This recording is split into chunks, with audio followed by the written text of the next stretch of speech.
महाराष्ट्रातील तमाम जनतेला तसेच ठाणेकरांना दरवर्षी कधी हा संस्कृती आर्ट फेस्टिवल येतो आणि आम्ही त्याचा आनंद घेतो असं वाटत असतं। तो आर्ट फेस्टिवल सुरुवात होत आहे आणि राज्याचे उपमुख्यमंत्री ठाणे शहराचे नेते आणि माजी मुख्यमंत्री श्री एकनाथ शिंदे साहेबांच्या हस्ते 5 वाजता या फेस्टिवलला सुरुवात होणार आहे, त्याचं उद्घाटन होणार आहे। आणि प्रामुख्यानं ह्या फेस्टिवलमध्ये सगळ्या जाती धर्माच्या लोकांचं एक रॅली आम्ही काढतोय, त्यांनी स्वागत होईल, स्वागत यात्रा निघेल, त्यामध्ये लहान मुलंसुद्धा शाळकरी सहभागी होतील। अशा प्रकारे चांगलं उद्घाटनाचा कार्यक्रम आम्ही ठेवलेला आहे। 6:30 वाजता शोभा मुद्गल यांचा गायनाचा कार्यक्रम आहे आणि त्यांचा सन्मानसुद्धा एकनाथ शिंदे साहेबांच्या हस्ते होणार आहे। लगेच 11 तारखेला अभिजित भट्टाचार्य यांचा गायनाचा जो मेन स्टेजवर होईल, त्याचबरोबर 12 तारखेला जो गुलाबी साडी फेम संजू राठोडे त्यांचा कार्यक्रम गायनाचा होईल आणि 13 तारखेला जे मिका सिंग आहेत त्यांचा कार्यक्रम होईल। असे मोठमोठे कार्यक्रम घेत असताना पद्मश्री, पद्मविभूषण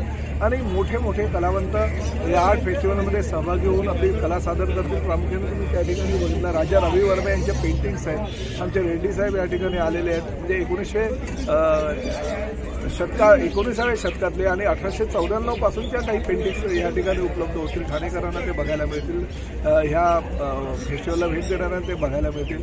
अशा प्रकारचा भरगच्च कार्यक्रम आम्ही या ठिकाणी केलेला आहे। 11 तारखेला राज्याचे मुख्यमंत्री भेट द्यायला येणार आहेत, तर 12 किंवा 13 तारखेला अजितदादा पवारसुद्धा या ठिकाणी भेट देतील। त्यामुळे लाखो लोकांच्या उपस्थितीमध्ये हा फेस्टिवल कसा सक्सेस होईल यासाठी आम्ही प्रयत्न करणार आहोत आणि निश्चितपणे जो आनंद दरवर्षी आमच्या सगळ्या ठाणेकर जनतेला आणि या फेस्टिवलमध्ये सहभागी होणाऱ्या जनतेला मिळतो, त्यापेक्षा आनंद द्विगुणित करण्याचा आमचा प्रामाणिक प्रयत्न आहे।